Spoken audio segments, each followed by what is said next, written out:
ট্রেনের টিকিট বুকিংয়ে এবার আরও সহজ আর আরও দ্রুত হচ্ছে। আগস্ট মাস থেকে চালু হচ্ছে রেলের নতুন আধুনিক রিজার্ভেশন সিস্টেম, যেখানে যুক্ত হচ্ছে এআই প্রযুক্তিও। যাত্রীদের অভিজ্ঞতায় কি বড় পরিবর্তন আসতে চলেছে দেখব তাই। ভারতীয় রেল 2002 সালে প্রথম ইন্টারনেট ভিত্তিক টিকিটিং বা অনলাইন বুকিং ব্যবস্থা শুরু করেছিল।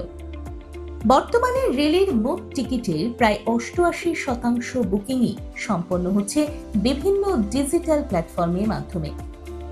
বিগত কয়েক দশকের মধ্যে দেশের ট্রেন টিকিট বুকিং ও সংরক্ষণ ব্যবস্থায় সবথেকে বড় এবং যুগান্তকারী আধুনিকীকরণের প্রস্তুতি সম্পন্ন করল। আগামী আগস্ট মাস থেকে দেশের রেল যাত্রীদের টিকিট বুকিং ব্যবস্থা ধাপে ধাপে একটি সম্পূর্ণ নতুন ও অত্যাধুনিক প্যাসেঞ্জার রিজার্ভেশন সিস্টেমে স্থানান্তরিত হতে চলেছে। এর ফলে 1986 সাল থেকে রেলের টিকিট কাটার জন্য ব্যবহৃত হয়ে আসা পুরনো প্ল্যাটফর্মটি এবার চিরতরে বিদায় নিতে চলেছে। রেল মন্ত্রকের দাবি, এই নতুন ও আধুনিক প্রযুক্তির সিস্টেম চালুর মূল উদ্দেশ্য ট্রেন টিকিট বুকিং এর প্রক্রিয়াটিকে আরো দ্রুত ও সহজ করা। সম্প্রতি রেল ভবনে আয়োজিত এক উচ্চ পর্যায়ের বৈঠকে এই প্রকল্পের অগ্রগতি খতিয়ে দেখেন কেন্দ্রীয় রেলমন্ত্রী অশ্বিনী বৈষ্ণব।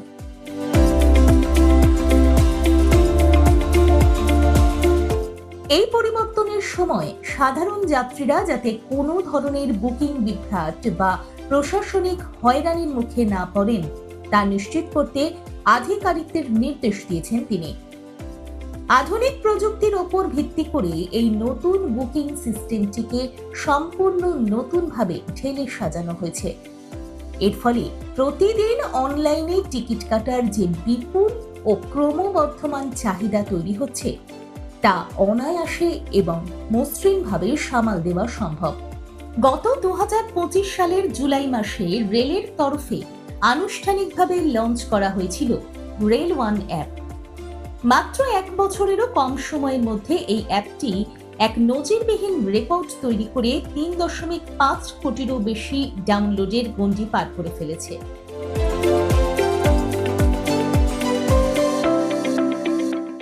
এই নতুন ডিজিটাল ব্যবস্থার অন্যতম সবচেয়ে চর্চিত এবং আকর্ষণীয় বৈশিষ্ট্য হল কৃত্রিম বুদ্ধিমত্তা বা এআই ভিত্তিক ওয়েট লিস্ট প্রেডিকশন। চলতি বছরের শুরুর দিকে যুক্ত হওয়া এই অত্যাধুনিক টুলটি যাত্রীদের ওয়েটিং টিকিটটি আগামী দিনে কনফার্ম হওয়ার ঠিক কতটা সম্ভাবনা রয়েছে তার একটি নিখুঁত আগাম পূর্বাভাস দিয়ে দেয়।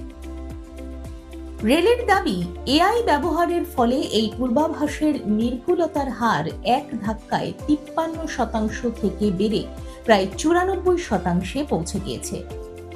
এর ফলে দূরপাল্লার যাত্রীদের নিজেদের ভ্রমণের পরিকল্পনা করা আগের চেয়ে অনেক বেশি সহজ ও নিশ্চিত হয়ে গিয়েছে।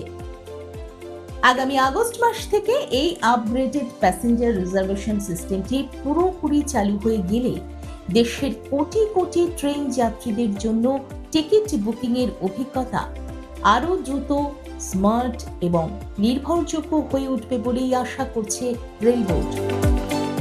দেখুন এই সময়ের তথ্য ও চিত্র প্রতিদিন রাত 9টায় ও সকাল 8টায় শুধুমাত্র চ্যানেল 1-এ।